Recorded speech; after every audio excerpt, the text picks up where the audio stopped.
Hello everyone, स्वागत है आप सभी का अपराइजिंग एकेडमी में। और आज हमारा लेक्चर नंबर 59 होने वाला है क्लास 10th की मैथमेटिक्स का। पिछले लेक्चर में मैंने ट्रायंगल यूनिट स्टार्ट कर दिया है और इस यूनिट में जो पूरा सिलेबस हम लोग को स्टडी करना है मैंने उसका ओवरव्यू दे दिया है। और फर्स्ट टॉपिक जो था अपना कि समानुपात और बराबर होने में क्या फ़र्क होता है ये मैंने आपको एक्सप्लेन कर दिया था। इस लेक्चर की शुरुआत हम लोग करने वाले हैं अगले टॉपिक से, जो है कि त्रिभुजों की समरूपता क्या होती है। What does it mean to be triangles to be similar. Okay, तो अपना नेक्स्ट टॉपिक है त्रिभुजों की समरूपता की परिभाषा। The definition of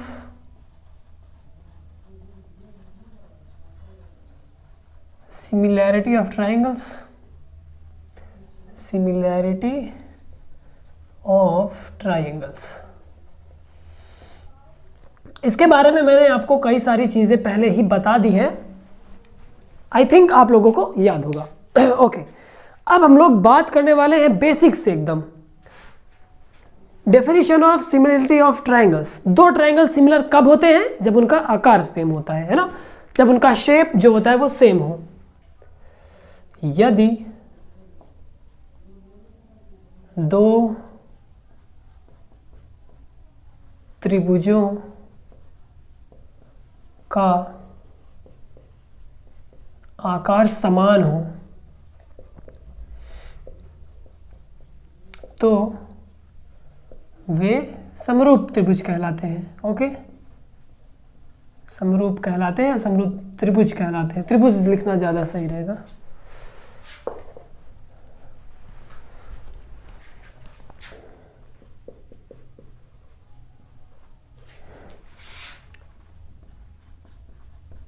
कहलाते हैं।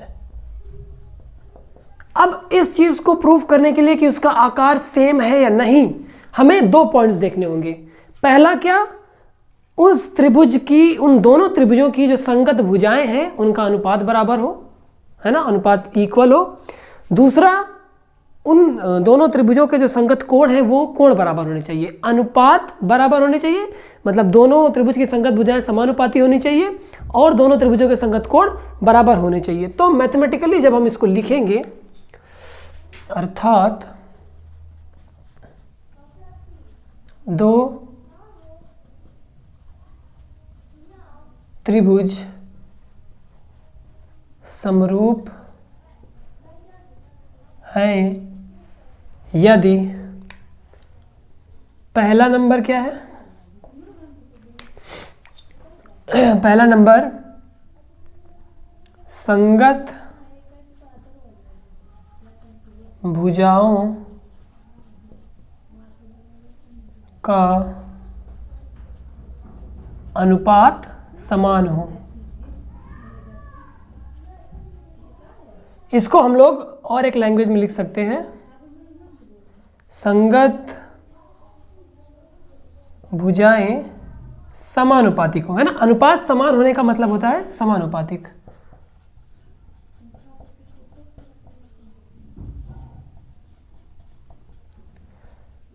पहला पॉइंट ये हो गया। दूसरा पॉइंट अब देखते हैं। संगत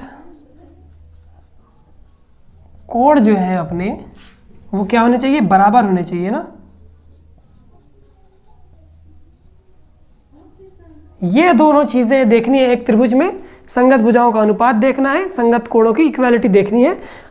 अगर ये दोनों सेटिस्फाई हो गई तब हम बोलते हैं कि दो त्रिभुज समानुपाती हैं। जो अभी हम लोगों ने यहाँ पे वर्ड्स में पढ़ी, ये तो हो गई एक वर्बल डेफिनेशन, है ना। अब हम लोग मैथमेटिकल डेफिनेशन जो होती है सिमिलरिटी की, उस पे चलते हैं। तो हम लोग सबसे पहले दो ट्रायंगल्स कंसीडर करेंगे। एक ये ट्रायंगल है और एक इससे बड़ा बना लेते हैं। ये कुछ ज़्यादा ही बड़ा बन गया। Suppose it is ABC and this one is PQR। दो त्रिभुज आपको दिख रहे हैं। ओके, माना त्रिभुज ABC, त्रिभुज नहीं लिखते अभी भाई साहब, इंक तो फैल ही गई। माना ABC तथा PQR दो त्रिभुज है ना।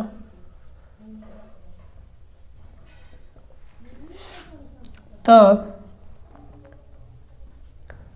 त्रिभुज ABC तथा त्रिभुज PQR समरूप है। ये मैथमेटिकली कैसे होगा? समरूप को हम और एक तरह से लिखते हैं, है ना। कैसे लिखते हैं? सिमिलर का साइन यूज करके। Triangle ABC is similar to triangle PQR। ये दोनों त्रिभुज सिमिलर हैं यदि निम्नलिखित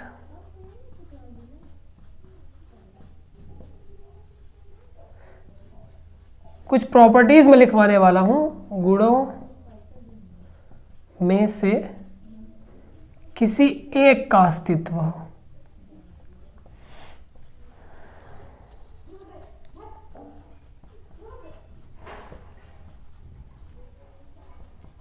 चार प्रॉपर्टीज आपको लिखवाऊंगा, उन चारों में से अगर कोई एक प्रॉपर्टी ट्रू हो गई तब हम लोग बोलेंगे कि these two triangles are similar. देखते हैं, काफी इंपॉर्टेंट चीजें हैं वो लोग। नंबर 1, इसकी संगत, इसकी नहीं इनकी होगा क्योंकि दो त्रिभुज है ना। इन त्रिभुजों में हमें क्या देखना है?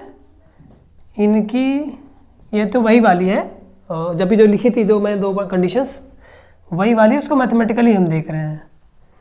संगत भुजाएं समानुपातिक हो।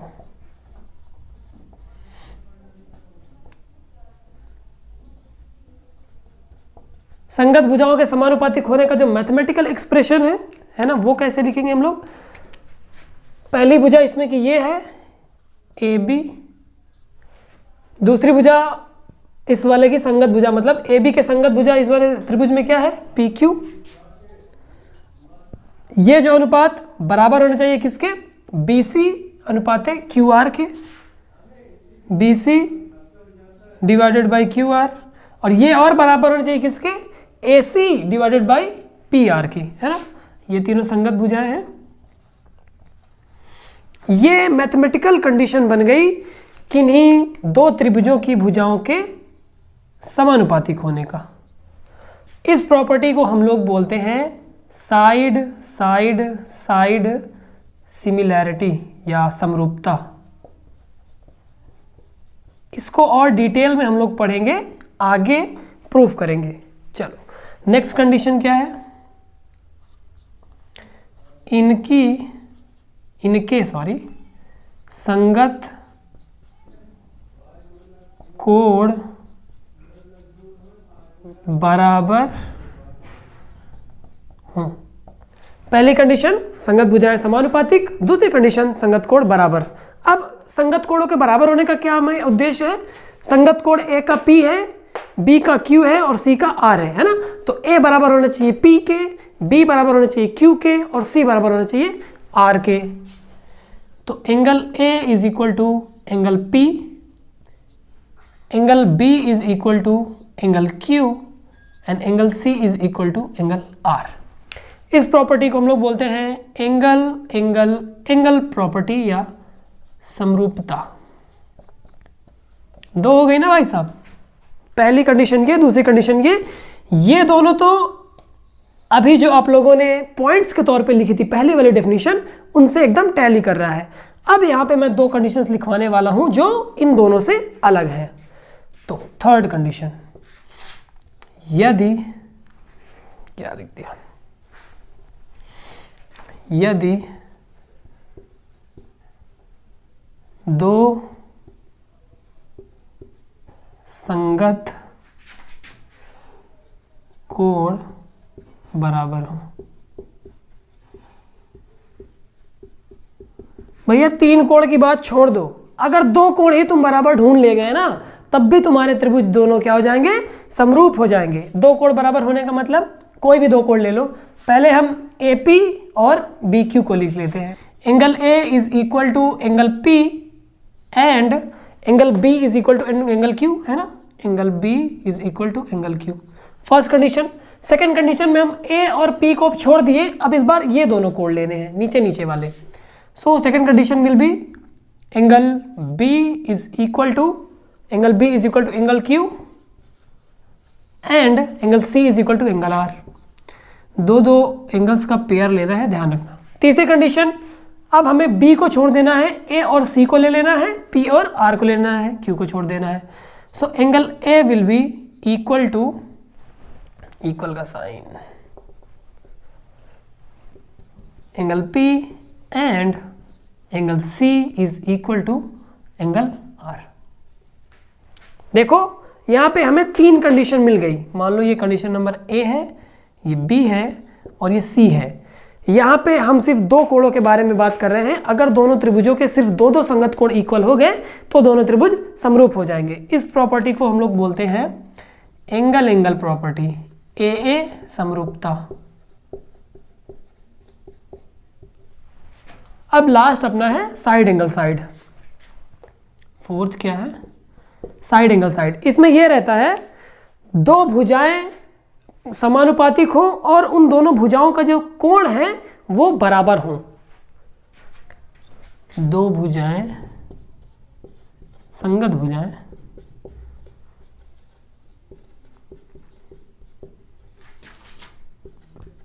समानुपाती तथा इनके बीच के कोण बराबर हो। क्या बोला मैंने? दो भुजाएं समानुपातिक, एक्चुअली मैं भूल जाता हूं ये चीज, तथा इनके बीच के कोण बराबर हो। हम लोग इस बार, पिछली बार हम लोग क्या कर रहे थे, एक एक कोण छोड़ रहे थे ना। इस बार एक एक भुजा छोड़नी है और एक कोण कंसीडर करना है। अगर हम लोग ये ए बी भुजा और बी सी भुजा को ले लिए तो ये वाला कोण लेना है। इसी तरह पी क्यू भुजा और क्यू आर भुजा के साथ ये वाला कोण लेना है। मतलब जो दो भुजाएं आपको कंसीडर करनी है उन्हीं दोनों के बीच का कोण कंसीडर करना है। तो कैसे हम लोग इसको मैथमेटिकली लिखेंगे? देखो, इसमें पहली कंडीशन, तीन कंडीशन यहाँ भी बन जाएंगी, है ना, क्योंकि पेयर बनाओगे अगर भुजाओं का तो एक एक इसको ले लिया, फिर एक एक इसको ले लिया, फिर एक एक इसको ले लिया। तो A B divided by A B का अनुपात अगर हम ले पी क्यू से तो ये इक्वल होना चाहिए B C divided by Q R की, B C divided by Q R. और एंगल्स कौन कौन से इक्वल होने चाहिए? Angle B must be equal to angle Q, है ना, first condition. A B C यहां भी नाम दे तो ज्यादा सही रहेगा। सेकेंड कंडीशन, अब हम लोग ए बी भुजा को छोड़ दिए, अब बी सी और ए सी की बात करते हैं। ओके, बी सी भुजा यहां पे क्यू आर हो जाएगी, है ना, this must be equal to B C A C और पी आर के, है ना, ए सी पी आर के रेशियो के। एंड इस बार कौन कौन से बोलते हैं कोण समान होंगे? देखो, बी सी और ए सी ले रहे हैं तो ये कोण सी और कोण आर बराबर होंगे, है ना, कोण सी बराबर कोण आर। एंगल बोलने में मुझे ज़्यादा आसानी रहती है। खैर, इस बार हम लोग पहले इसको छोड़ा, फिर पहले इन दोनों को पकड़ा, ए सी को छोड़ा, फिर ए बी को छोड़ा, बी सी और इसको पकड़ा। अब इस बार हम बी सी को छोड़ रहे हैं, ए बी और ए सी को पकड़ रहे हैं। तो सी कंडीशन क्या हो जाएगी? ए बी और ए सी को पकड़ना है तो इधर पी क्यू और पी आर हो जाएगा, है ना, पी क्यू पी आर। और कोण कौन से बराबर होंगे? टॉप वाले।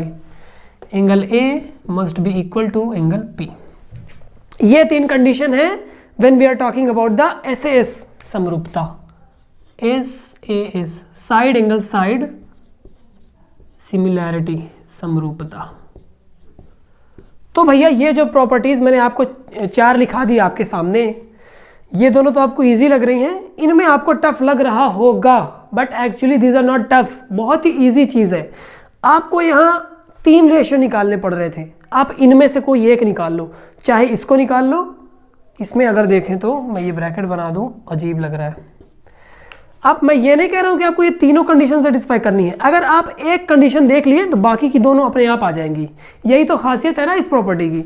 इसमें भी अगर आप किसी एक को निकाल लिए तो बाकी की दोनों अपने आप आ जाएंगी। ओके, तो किसी दो त्रिभुजों को समरूप प्रूफ करने के लिए आप 1 2 3 4 इन प्रॉपर्टीज में से अगर किसी एक को भी सेटिस्फाई करा दिए तो आपके जो दोनों दिए गए त्रिभुज है वो क्या हो जाएंगे, सिमिलर हो जाएंगे। ओके, तो अब इस टॉपिक से आगे अगर हम लोग बढ़ें तो हमें बात करनी है सर्वांग समता यानी कि कॉन्ग्रुएंसी की बात करनी है। क्या होती है कॉन्ग्रुएंसी, देखते हैं। कॉन्ग्रुएंसी पे चलने से पहले मैं आप लोगों को एक नोट बता देता हूं। ये काफ़ी इंपॉर्टेंट चीज़ें हैं, अचानक से मुझे याद आ गया तो मैं सोचा बता दूं। आपको त्रिभुज के लंब से आप लोग वाकिफ है ना। लंब समद्विभाजक क्या होते हैं, वो लंब समद्विभाजक और एक लंब। जब हम किसी एक शीर्ष से उसकी सम्मुख भुजा पर एक लंबवत रेखा खींचते हैं तो उसको बोलते हैं शीर्ष ए से भुजा BC पर लंब। और ये लंब इस त्रिभुज की ऊंचाई तय करता है। जितनी इस लंब की हाइट होगी उतना ऊंचा अपना त्रिभुज होगा। इसमें देखो और इसमें देखो, ये अपना एक न्यून कोण त्रिभुज है ना। त्रिभुज कई सारे टाइप के होते हैं। ये न्यून कोण त्रिभुज है जहां पे त्रिभुज के तीनों कोण न्यून कोण है। और ये अधिक कोण त्रिभुज है जहां पे त्रिभुज का एक कोण जो है 120 डिग्री से 100 डिग्री से 90 डिग्री से सॉरी ज्यादा है। तो ये त्रिभुज में देखो फर्क क्या है। इसमें जो लंब है ये त्रिभुज के अंदर है और इस त्रिभुज में जो लंब है वो त्रिभुज के बाहर है। हमें रेखा सीधी खींचनी है। अब सीधी खींचने के लिए क्योंकि ये त्रिभुज अधिक कोण त्रिभुज है तो ये लाइन छोटी पड़ गई, हमें इसको और बढ़ा के आगे लंब खींचना पड़ा। तो अगर हम किसी ट्रायंगल का एरिया कैलकुलेट करना चाहें तो कैसे कैलकुलेट करेंगे। आप लोग जब समकोण त्रिभुज पढ़ते हैं तो उसका एरिया तो आसानी से कैलकुलेट हो जाता है, 1/2 आधार गुणे ऊंचाई। उसमें जो ऊंचाई होती है वो लंब की इक्वल होती है। लेकिन यहाँ पे लंब कोई पर्टिकुलर दिया नहीं रहता, आपको खींच के उसको निकालना पड़ता है। तो when we are talking about the न्यून कोण त्रिभुज में एरिया कैसे निकालें, तब हम लोग 1/2 आधार गुणे संगत ऊंचाई बोलते हैं।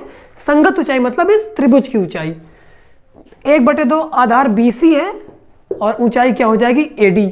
और यहाँ पे जो लंब है वो त्रिभुज के अंदर स्थित है। ये पॉइंट ये आपको ध्यान रखना है। जब जब भी न्यून कोण त्रिभुज और समकोण अधिक कोण त्रिभुज की बात होगी ये दो पॉइंट जरूर आएंगे। इसके बाद अगर एरिया निकालना हो अधिक कोण त्रिभुज में फॉर्मूला सेम रहेगा, बस ऊंचाई निकालने का तरीका अपना चेंज हो जाएगा थोड़ा सा। इसमें जो त्रिभुज में लंब है त्रिभुज के बाहर स्थित होता है, इतना बस फर्क है इन दोनों में, है ना। तो अगर ये आपको क्लियर हो गया हो तो अब हम लोग चलते हैं सर्वांग समता में। समरूपता को तो आप लोगों ने अच्छे से पढ़ लिया। अब हम लोग बात करने वाले हैं सर्वांग समता की। मैंने इस शब्द का सर्वांग सम इसका ब्रेकडाउन करके इसको संधि विच्छेद करके बताया था। सर्व अंग सम, ऐसी आकृति जिसके सभी अंग समान हो उसको सर्वांग सम बोलते हैं। आप लोग देहाती भाषा में अगर बताऊं तो अगर एक वस्तु दूसरे वस्तु की फोटोकॉपी लगे, हम देखो मेरा ये हाथ है राइट हैंड, अब अगर मैं इस लेफ्ट हैंड के ऊपर अपना राइट हैंड रख दूं तो एग्जैक्टली ये पूरा एकदम इसको कवर कर लेगा, चिपक गया ना। तो तब मैं बोलूंगा कि ये मेरे दोनों हाथ क्या है, सर्वांग सम है। यहीं पे अगर एक छोटे बच्चे का हाथ हो छोटा सा और एक बड़े सयाने आदमी का हाथ हो तो वो अपना हाथ रखेगा तो बच्चे का हाथ पूरी तरह कवर नहीं होगा ना, बच्चे के हाथ से बड़े वाले आदमी का हाथ बड़ा होगा। तब हम लोग बोलेंगे कि बच्चे का हाथ और उस बड़े वाले आदमी का हाथ क्या है, सिमिलर है, समरूप है। लेकिन अगर सेम पर्सन अपने हाथ ऐसे मिलाएगा तो उसके दोनों हाथ क्या बोलेंगे, सर्वांग सम है ना। तो आप लोग सर्वांग सम की जो डेफिनेशन है वो ध्यान से देखें। दो आकृतियां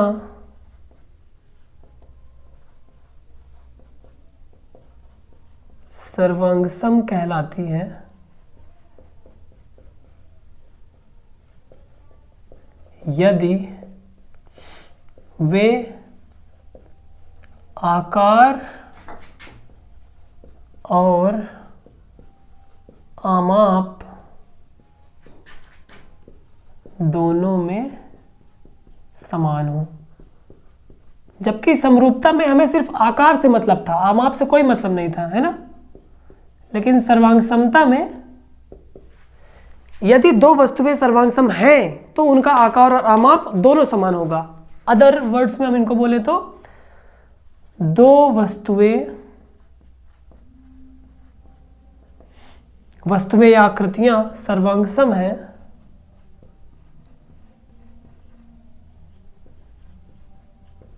यदि वे समपाती हैं। आप लोग इस वर्ड से परिचित हैं। एक वस्तु को दूसरी वस्तु के ऊपर रख दिया जाए तो नीचे वाली वस्तु ना दिखे, वो उसमें एकदम समा जाए। ये होता है सर्वांग समता और समरूपता में फर्क। तो सर्वांग समता और समरूपता को पढ़ने के बाद आपको एक पॉइंट तो दिमाग में आ ही गया होगा कि अगर कोई वस्तु समरूप है तो वो सर्वांग सम है, ऐसा जरूरी नहीं है ना। समरूप होने के लिए सिर्फ और सिर्फ आकार समान हो, आमाप की कोई बात नहीं की जा रही है, लेकिन सर्वांग सम होने के लिए दोनों चाहिए। तो अगर समरूप है तो जरूरी नहीं कि वो सर्वांग सम है, लेकिन अगर सर्वांग सम है तो ये पक्का निश्चित है कि वो दोनों वस्तुएं समरूप है। तो मैं इसको एज ए नोट लिखवा देता हूं आपको। नोट क्या है? यदि दो वस्तुएं या त्रिभुज, क्योंकि ये अपना ट्रायंगल चैप्टर है तो त्रिभुज ही कंसीडर कर लो। यदि दो वस्तुएं सर्वांग सम है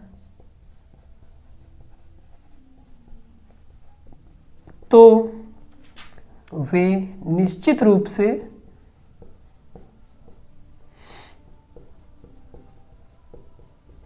समरूप होंगी, जबकि इसका जो विलोम है, विलोम क्या कि अगर समरूप है तो सर्वांग सम है या नहीं, ये कतई ट्रू नहीं है ना। जबकि इसका विलोम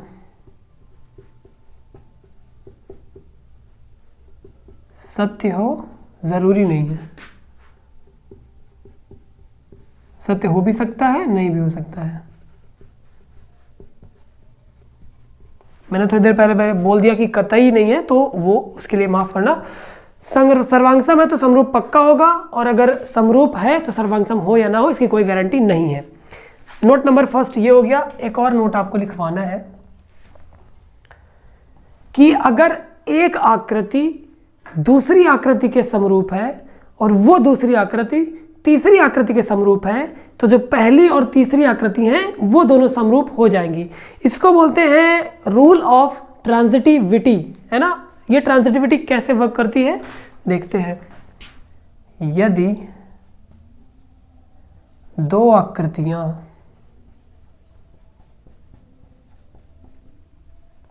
किसी तीसरे के समरूप हैं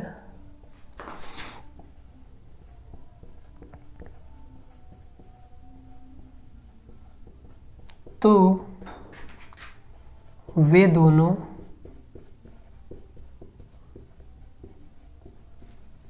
एक दूसरे के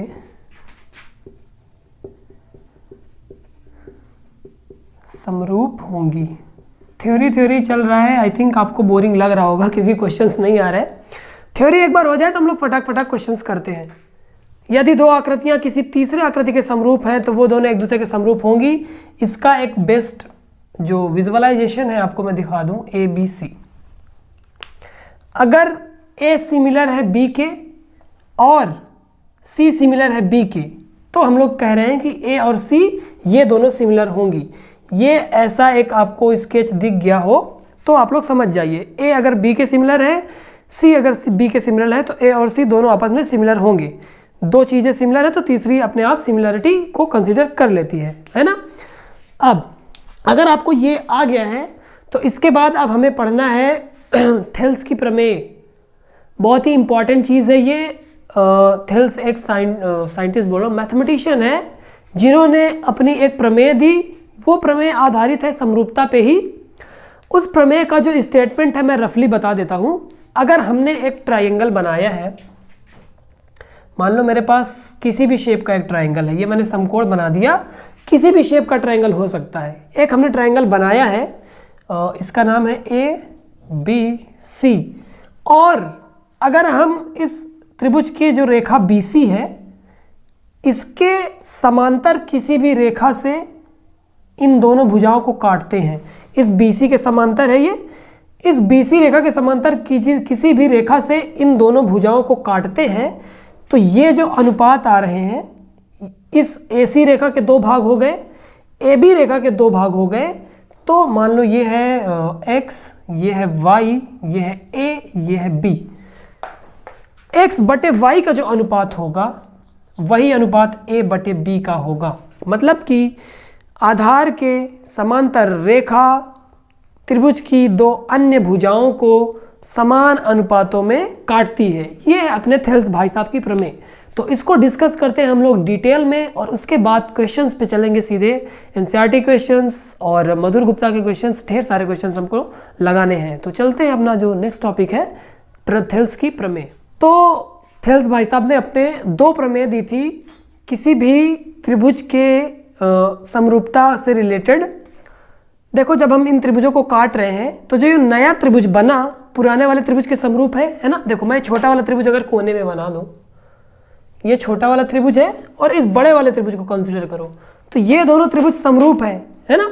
तो जब हम अगर किसी त्रिभुज को, ये स्टेटमेंट में अगर पढ़ूं तो यदि किसी त्रिभुज की एक भुजा के समांतर, इस भुजा के समांतर ये है, अन्य 2 भुजाओं को भिन्न भिन्न बिंदुओं पर प्रतिच्छेद करने के लिए एक रेखा खींची जाए, इसके समांतर अन्य 2 भुजाओं को अलग अलग बिंदुओं पर प्रतिच्छेद करने के लिए एक रेखा खींची जाए, तो अन्य 2 भुजाएं एक ही अनुपात में विभाजित हो जाती हैं। ये 2 अन्य भुजाएं हैं सेम अनुपात में विभाजित हो जाएंगी। मतलब कि AD अनुपात DB, AD अनुपात DB इक्वल होगा AE अनुपात EC पे, AE अनुपात EC के, है ना। तो ये क्यों पॉसिबल हो रहा है? क्योंकि ये जो नया ट्रायंगल बन रहा है इस नए ट्रायंगल के सिमिलर है ना। सिमिलर हो गया तो आप लोगों को पता है कि यदि किसी 2 त्रिभुज में सिमिलरिटी की कंडीशन सेटिस्फाई हो गई तो संगत भुजाओं का जो अनुपात होता है वो इक्वल होता है। मतलब ये संगत भुजा AB किसके संगत है? मान लो मैं ये त्रिभुज को अगर कोने में बना ही दिया हूं तो ये देखो, ये दोनों त्रिभुज संगत हो गए, तो AD रेखा, ये AB रेखा, सॉरी AB रेखा संगत किसके है? AD के। AE AC रेखा संगत है AE के, और DE रेखा संगत है, अरे ये BC रेखा संगत है DE के। मैं थोड़ा सा कंफ्यूज आ गया हूं। खैर आप लोग देखिए कि ये जो बड़ा वाला त्रिभुज है, ये जो छोटा वाला त्रिभुज है, इसमें जो संगत रेखाएं हैं ऐसे मिल गई, है ना। तो अगर हम AB का रेशियो निकालें AD के, और AC का रेशियो निकालें AE से, और BC का रेशियो निकालें DE से, तो इक्वल आएगा, है ना। तो सिर्फ ये जो AD बटे DB AE बटे EC का जो रेशियो है, सिर्फ यही नहीं इक्वल होगा, बल्कि DE बटे BC का रेशियो भी इन्हीं के इक्वल आएगा। तो इस प्रमेय का प्रूफ हम अगले लेक्चर में करने वाले हैं, और उस लेक्चर में जो दूसरी प्रमेय है थेल्स की वो भी देखेंगे, है ना। आई थिंक दूसरी प्रमेय बाद में देखेंगे, पहले क्वेश्चन करेंगे। खैर अगले लेक्चर की बातें अगले लेक्चर में होंगी, और इस लेक्चर को मैं अब यहीं पे ख़त्म करता हूँ। काफ़ी चीज़ें हम लोगों ने देखी शुरू से लेकर अभी तक। हम लोगों ने समरूपता देखी, त्रिभुजों में समरूपता की क्या परिभाषा होती है, SSS, AAA और AA और SAS, ये 3 आपकी समरूपता के लिए सिमिलरिटी है। इनको अप्लाई करके आप लोग किन्हीं त्रिभुजों को सिमिलर प्रूफ करते हैं, है ना। ये हमने देखा।